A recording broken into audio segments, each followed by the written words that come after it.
आणि शरद पवार हे उदाहरण आहेत की ह्या राजकारणाला छेद देणार.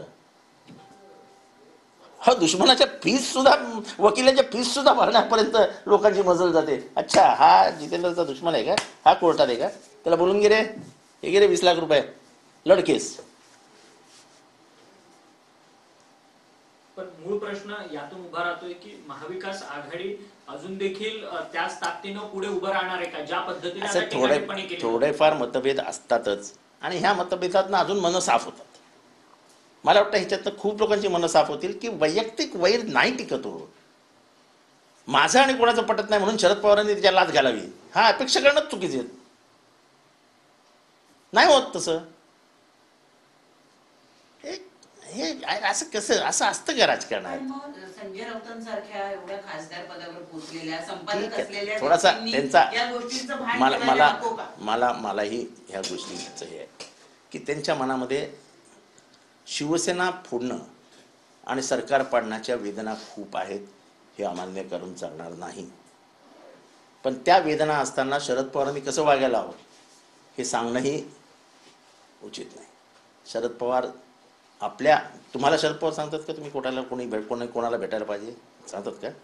त्यांनी कधी आक्षेप तरी घेतले का? आम्हालाही वाईट वाटतं कधी कधी शरद पवार जेव्हा अजित पवारांच्या स्टेजवर असतात.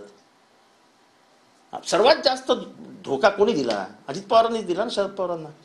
मग तुम्ही कसे काय भेटायला गेलात फुलगुच्छ घेऊन? त्यांना विचारलं शरद पवारांनी किंवा आम्ही तुम्हाला? मी तर नाही विचारलं आणि शरद पवार तर विचारत पण नाही. अशा गोष्टी त्यांच्या डोक्यात पण जात नाही.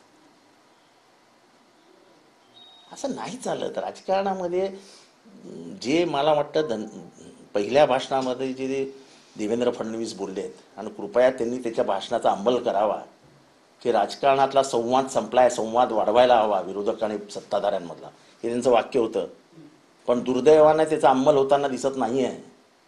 नुसती भाषणं करून चालणार नाहीत.